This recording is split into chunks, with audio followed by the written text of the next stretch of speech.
क्या आपको पता है मर्दों और औरतों के बीच काम करने की जगहों पर कितनी डिस्क्रिमिनेशन होती है?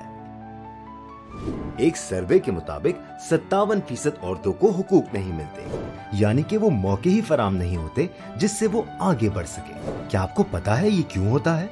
क्योंकि 23% औरतों को सेम जॉब्स के लिए इनकॉम्पिटेंट समझा जाता है। लोग समझते हैं औरतें इस काबिल ही नहीं कि वो इन मौकों के जरिए आगे बढ़ सके। इसको ऐसे समझें कि 2 बच्चे हैं और दोनों ही बहुत काबिल हैं।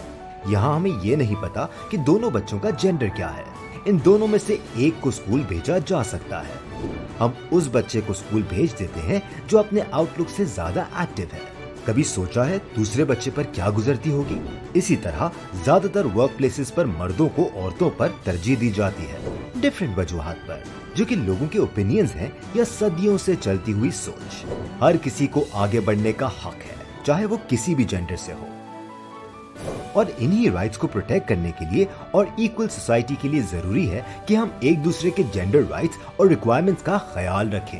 हर जेंडर के राइट्स और रिक्वायरमेंट्स को माइंडफुली जानने के लिए और इनका ख्याल करने के लिए, माहौल को जेंडर सेंसिटिव बनाने के लिए हमें एक दूसरे की जेंडर नीड्स को समझना होगा।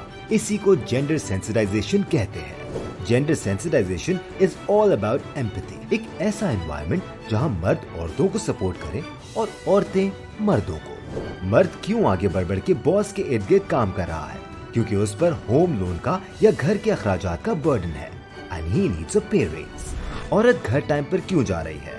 लेट सीटिंग क्यों नहीं कर रही? क्योंकि उसको घर जाकर घर पर खाना पकाना है, so her family can have dinner. It's imperative for each gender to empathetically understand each other. इससे टीम वर्क भी बेहतर होता है। कैसे?